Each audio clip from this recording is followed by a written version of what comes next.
नमस्कार बच्चों, मैं आपकी हिंदी विषय की अध्यापिका। आज मैं आपको पाठ 15 बिशन की दिलेरी का भाग 2 पढ़ाने के लिए जा रही हूँ। तो सभी बच्चे अपनी किताब में देखेंगे। कर्नल दत्ता के घर के रास्ते में एक तरफ गेहूं के खेत थे और दूसरी तरफ कटीले तारों की बाढ़। बिशन वैसे तो कटीले तारों की बाढ़ से होकर निकल सकता था, परंतु इस समय वह दोनों हाथों से तीतर को पकड़े हुए था। तीतर को संभालना बहुत जरूरी था, इसीलिए वह खेतों के साथ छिप छिप कर चलने लगा ताकि शिकारी उसे देख न ले।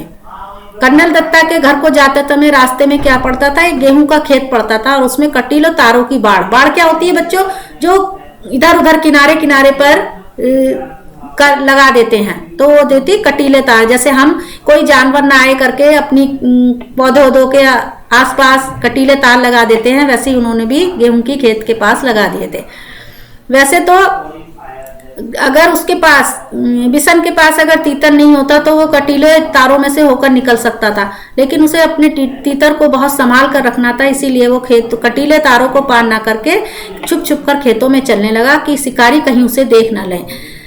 वह कुछ ही दूर गया और पीछे से भारी आवाज आई, लड़के रुक जा, नहीं तो मैं गोली मार दूंगा। लेकिन बिशन रुका नहीं, वह चुपचाप चलता रहा। वह थोड़ा ही आगे चला था कि पीछे से किसी ने आवाज लगाई कि लड़के, भारी सी आवाज में कहा, लड़के रुक जाओ, नहीं तो मैं तुम्हें गोली मार दूंगा। बिशन क्या हुआ? रुका नहीं और बराबर चलता रहा। रुकता है या नहीं? उस आदमी ने दोबारा चिल्लाकर कहा।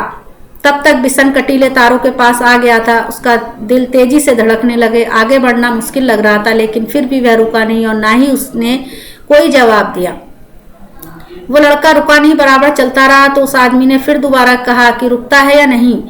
वो बिशन जो था तब तक कटीले तारों के पास पहुंच चुका था। उसका डर से जो था दिल जो था बहुत तेजी से धड़क रहा था और लग रहा था कि मैं अब आगे नहीं बढ़ पाऊंगा, मेरे लिए आगे बढ़ना बहुत मुश्किल है। फिर भी वह रुका नहीं और उसने उन लोगों को कोई जवाब नहीं दिया। तभी बिशन को भारी भरकम जूतों की आवाज सुनाई दी, तो तेजी से उसके पास आती जा रही थी। पीछे से आ रही शिकारी गुस्से में जोर जोर से चिल्ला रहा था, मैं तुझे देख लूंगा, तू मेरा शिकार चुरा कर नहीं ले जा सकता।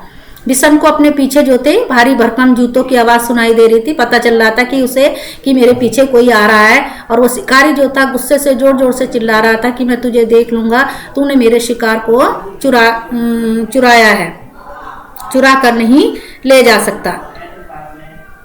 बिशन के लिए आगे निकल भागने का रास्ता नहीं था। अगर वह सड़क से जाता तो शिकारी को साफ दिखाई दे जाता, इसीलिए उसने खेतों के छोटे रास्ते से जाना तय किया। खेतों के आगे रास्ते से कटीलेदार झाड़ियां थी। बिशन उसी रास्ते पर घुटनों के बल चलने लगा। बहुत संभल कर चलने पर भी उसके हाथ पांव पर कांटों की बहुत सी खरोंचें उभर आई। खरोंचों से खून भी निकलने लगा। उसकी कमीज की एक आस्तीन भी फट गई। वह जानता था कि कमीज फटने पर उसे माँ की डांट खानी पड़ेगी, पर बिशन को इस बात का संतोष था कि वह अब तक तीतर की जान बचाने में कामयाब रहा। झाड़ी के बाहर आकर वह सोचने लगा कि कैसे पहाड़ी के कोने से फिसल कर नीचे पहुंचा जाए, लेकिन उस कोने में घास बहुत ज्यादा थी और ओस के कारण फिसलन भी। बिशन थक कर वहीं एक किनारे बैठ गया। अभी बैठा ही था कि उसे पाँव की आहट सुनाई दी। क्या हुआ? बिशन के पास जो था आगे जाने का कोई रास्ता नहीं था, क्योंकि अगर वो सड़क की तरफ से जाता तो उसे शिकारी देख लेते, और शिकारी देख लेते तो उससे उसका तीतर, जो घायल तीतर था, उससे ले लेते। अब वो खेतों के मतलब शॉर्टकट यानी खेतों में से मतलब खेतों के जो छोटा रास्ता था यानी शॉर्टकट से उसने जाना तय कर लिया। और वो कांटेदार झाड़ियां थी वहां पर, रास्ते में जो थी बहुत कांटेदार झाड़ियां थी, और वह क्या था? घुटनों के बल, मतलब ताकि उसे शिकारी देख ना ले, इसलिए वो आगे चलने लगा। और संभल कर चलने, इतना काफी संभल कर चल रहा था, लेकिन फिर भी क्या था, उसके पाँव में खरोंचे, कांटों की खरोंचे आ गई। जैसे कांटों से खरोंच लग जाती है ना, और खरोंचों में से जो था खून भी आ रहा था, और उसकी जो थी कमीज भी आस्तीन से फट रही थी, और उसे वह सोच रहा था कि कमीज फटने पर उसे अपनी मम्मी की डांट भी खानी पड़ेगी। बिशन को फिर भी काफी संतोष था कि मेरे चाहे कितनी चोट लग गई और मेरी कमीज फट गई, लेकिन मैंने क्या करा, तीतर की जान फिर भी बचा ली। झाड़ी के बाहर झाड़ी के रास्ता तय होने के बाद वो झाड़ी से बाहर निकल आया और पहाड़ी के उसने कहा कि किस तरीके से पहाड़ी से फिसल कर नीचे पहुंचा जाए। जब बच्चों घास, पहाड़ों पर घास सूखी होती है तो फिसल के हम आगे भी जा सकते हैं, जल्दी जा सकते हैं, लेकिन क्या था, घास बहुत ओस के कारण बहुत गीली थी। गीली होने से घास पर बहुत ज्यादा फिसलन थी। अब वो जो था बिशन जो था किनारे बैठ गया और वहीं अभी बैठा था, उसे पैरों की जो आहट थी वो सुनाई दी। आहट सुनते ही वह उठकर दौड़ पड़ा। दौड़ते दौड़ते वह आधी पहाड़ी पार कर चुका था। उसके कपड़े पसीने से तरबतर हो गए, फिर भी वह रुका नहीं और किसी तरह कर्नल दत्ता के फार्म हाउस के पिछवाड़े पहुंच ही गया। पिछवाड़े दरवाजा खुला था। उसने ताड़ के पेड़ का सहारा लिया और फार्म हाउस के अंदर पहुंच गया। तीतर को वह बड़ी सावधानी के साथ अपने सीने से लगाए हुए था। आहट सुनते ही वह जैसे ही मतलब हाँ अभी झाड़ियों से निकलकर किनारे बैठा था तो उसे अपने मतलब उसे जो थी किसी के आने की आहट सुनाई दी और वह जल्दी से उठा और दौड़ने लगा और उसने दौड़ते दौड़ते आधी पहाड़ी पार कर ली। और क्या था, दौड़ने के कारण उसको बहुत ज्यादा पसीना तरबतर मतलब पूरा भीग गया पसीने से, फिर भी वह रुका नहीं और कर्नल दत्ता का जो घर था उसके पीछे पहुंच गया। और पीछे वाला पिछवाड़ा होता है, पीछे का हिस्सा, पिछवाड़ा माने होता है बच्चों पीछे की तरफ पहुंच गया। और पीछे वाला जो था दरवाजा खुला हुआ था और उसने ताड़ का पेड़ बच्चों, पहाड़ यहाँ पेड़ नहीं होते हैं ताड़ के पेड़ होते हैं पहाड़ों पर और काफी लंबा पेड़ होता है, ठीक है ना।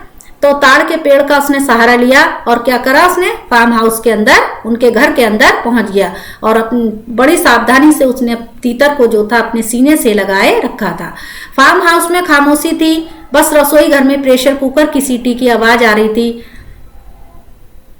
मुर्गियां अपने दड़बे में थी और गुलाब चंद सामने बरामदा साफ कर रहा था। अचानक कर्नल साहब का अल्सेशियन कुत्ता जोर जोर से भौंकने लगा। वह किसी अजनबी को देखकर ही इस तरह भौंकता था। बिशन समझ गया कि शिकारी इधर ही आ रहे हैं। क्या हुआ, फार्म हाउस में बिल्कुल शांति थी, बस रसोई में से क्या आ रहा था, प्रेशर कुकर की सीटी जो थी वो सुनाई दे रही थी। मुर्गियां, दड़वा क्या होता है, जो मुर्गियों का घर होता है, दड़वे माने मुर्गियों का घर, जो मुर्गियों का घर था मुर्गियां जो थी उसमें थी। और गुलाबचंद जो था, कौन था गुलाबचंद, उनका नौकर, कर्नल दत्ता का जो नौकर था वो सामने वाले बरामदे को साफ कर रहा था। अचानक जो था, तभी जो था अचानक माने एकदम कर्नल साहब का जो अल्सेशियन कुत्ता था, अल्सेशियन क्या होता है, जैसे हमारे पैमोरियन कुत्ते होते हैं और कुत्तों की जो प्रजाति होती है उसी में एक क्या होता है, अल्सेशियन कुत्ता भी होता है। तो ये उसकी वो है, वो अल्सेशियन कुत्ता जो था वो ये नाम नहीं है, ये उसकी जाति बताई गई है, अल्सेशियन कुत्ता। वो जो था बहुत जोर जोर से भौंकने लगा और वो किसी अजनबी को, मतलब अजनबी किसे, ना जानने वाले को, जिसे जानते ना हो, अजनबी को देखकर, जैसे आपने देखा कुत्ता जिसे नहीं जानता है उसे देखकर भौंकता है ना, ऐसे ही वो अजनबी को देखकर पूरी तरीके से भौंक रहा था। बिशन समझ गया कि शिकारी इधर ही आ रहे हैं। उसने इधर उधर देखा ताकि वह तीतर को कहीं अच्छी तरह से छिपा सके। एक और शेड के नीचे बहुत सारा कबाड़ पड़ा था, उसी में एक टूटी टोकरी बिशन को दिखाई दी। यह ठीक है सोचते हुए उसने तीतर को टोकरी में रखकर स्वेटर से ढक दिया। घायल तीतर घबराया हुआ था, इसीलिए वह चुपचाप पड़ा रहा।